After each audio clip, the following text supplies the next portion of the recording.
Bonjour, je suis Sylvie Cahen, architecte DBLG et architecte d'intérieur. Je vais vous présenter le projet de Catherine. Catherine habitait ici pendant 30 ans et souhaitait agrandir son espace de vie. Elle a eu la chance, il y a 5 ans, de pouvoir acheter les combles qui étaient juste au-dessus de son appartement. En termes de combles, il s'agissait plutôt d'un grenier très encombré que nous avons débarrassé, et quand nous l'avons débarrassé, nous avons eu des bonnes et des mauvaises surprises. La très bonne surprise, ça a été de découvrir des fermes anciennes extraordinaires que l'on a mises à nu et que l'on a mises en valeur dans cet aménagement. La mauvaise nouvelle, c'était que la structure était entièrement à reprendre. Et je vais vous expliquer plus précisément comment cette opportunité de refaire la structure nous a permis de placer de façon judicieuse l'élément principal de ce duplex, qui est l'escalier. En fait, l'escalier est la pièce maîtresse de ce duplex que l'on a voulu comme une petite maison. On a voulu créer un escalier qui soit plutôt un meuble structurant, qui démarre en fait par une banquette, qui se poursuit en joint creux par une bibliothèque et après, de façon plus massive, supporte l'escalier en lui-même qui permet d'accéder à l'étage. Dans cette partie plus massive, on a contenu tout le programme de Catherine. Tout ce qu'elle nous a demandé d'intégrer à ces rangements est là. Et plutôt que d'organiser les choses par fonction ou par type, on les a rangées par grandeur. C'est-à-dire que dans la partie la plus haute, on a organisé une penderie, et puis de fil en aiguille, on arrive dans la partie la plus basse avec le rangement pour l'aspirateur, le marchepied, le fer à repasser. Autre chose très importante, pour joindre les deux niveaux, cet escalier se transforme dans les combles en bibliothèque mouchard à biais, ce qui permet de laisser filtrer la lumière depuis les fenêtres de toit, que je vous présenterai tout à l'heure, à travers la trémie, jusqu'ici au rez-de-chaussée. Je vais maintenant vous parler d'une autre partie de l'appartement, plus sur cour, avec l'utilisation différente des chiens assis et des combles.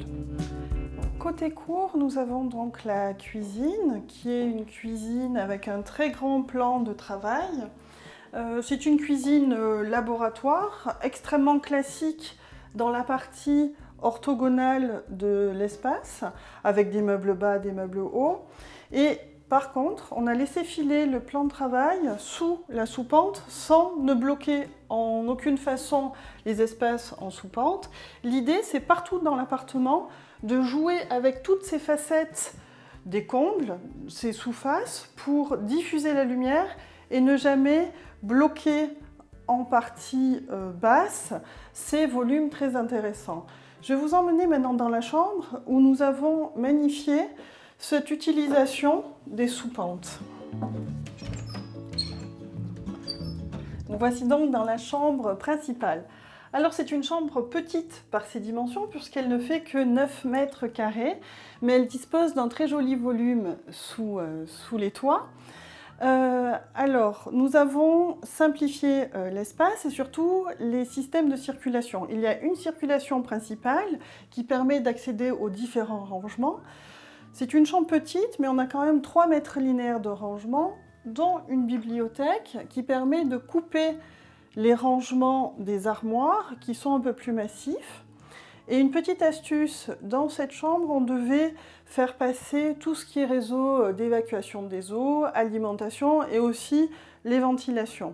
On a caché l'ensemble de ces éléments derrière cette tête de lit, ce qui permet en même temps d'avancer le lit qui serait un petit peu enfoncé entre les armoires si tel n'était pas le cas. Je vous propose de regarder ce qui se trouve immédiatement à côté de cet espace sous les toits en allant visiter les combles réaménagés.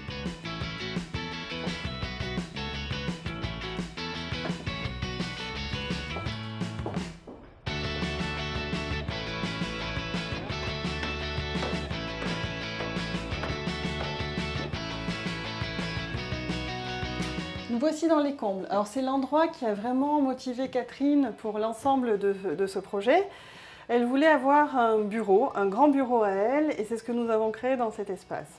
Alors comme je l'avais précisé tout à l'heure, nous avons d'abord repris la structure, nous l'avons modifiée de façon à pouvoir traverser complètement l'espace, et nous y avons intégré 3 fenêtres de toit. Alors ces fenêtres de toit sont assez petites, pour respecter le règlement d'urbanisme qui nous imposait des dimensions très spécifiques.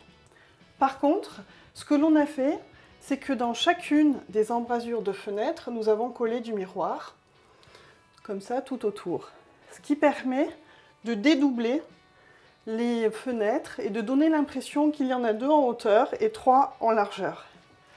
Ce bureau est assez grand puisqu'il fait 4 mètres de long, ce qui est assez inhabituel dans ce genre d'espace plutôt réduit.